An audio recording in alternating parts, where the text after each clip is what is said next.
Bienvenue sur votre chaîne Info de l'Homme. Avant de commencer la vidéo, n'oubliez pas de vous abonner à notre chaîne en cliquant sur le petit bouton rouge situé en bas de votre petit écran et d'activer également la cloche de notification pour ne pas rater vos prochaines vidéos. Bon visionnage. La France serait-elle en difficulté dans son précaré africain?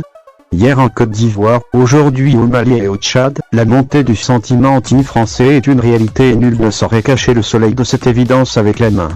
Contrairement à leurs parents ou grands-parents qui ont été nourris à la mamelle de la culture et de l'éducation française et qui voient un sacro-saint dévouement à la France, les nouvelles générations africaines issues des universités sur le continent, de celles d'Amérique ou d'Asie ont coupé le cordon ombilical avec la France. Ce sont justement ces jeunes qui sont porteurs du sentiment anti-français qui, il faut bien le préciser, n'a rien à voir avec le rejet du français en tant qu'individu et citoyen du monde. Le sentiment anti-français pourrait être plutôt apprécié comme la dénonciation véhémente de l'appui de la toute-puissante France à des potentats ou régimes africains vomis par leur population. C'est la dénonciation de la politique française sur le continent et surtout dans ses ex-colonies.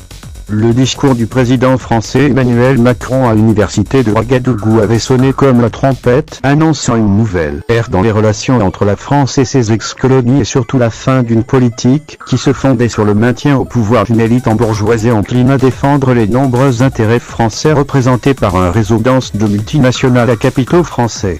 En effet, le 28 novembre 2017, devant 800 étudiants réunis à l'université de Ouagadougou, Emmanuel Macron sut déployer tous ses talents d'orateur pour présenter les axes de la relation qu'il souhaite entretenir avec un continent où se joue le parti de notre avenir commun, tout en assurant qu'il n'y a plus de politique africaine de la France. Et pourtant, la politique africaine de la France a-t-elle changé d'un iota alors que Macron entame son second quinquennat? La jeunesse africaine qui a soif de démocratie a décidé de prendre les choses en main. Aujourd'hui le vent a tourné, les nouvelles générations formées non plus dans des universités françaises ont soif de démocratie, de liberté d'expression, de bonne gouvernance. France dégage. Non à la colonisation. Voici des messages que l'on lisait hier dans les rues d'Abidjan lors des manifestations des jeunes patriotes au plus fort de la crise ivoirienne au milieu des années 2000.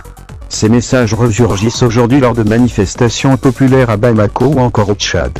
Pour ce qui est du dernier pays cité, plusieurs centaines de personnes ont manifesté hier samedi à N'Djamena contre la présence de la France au Tchad, qu'elles accusant de soutenir la junte militaire au pouvoir. Et comme pour exprimer leur colère, les manifestants ont brûlé au moins 2 drapeaux de l'ancienne puissance coloniale et vandalisé plusieurs stations-service appartenant au groupe Total, symbole de la France.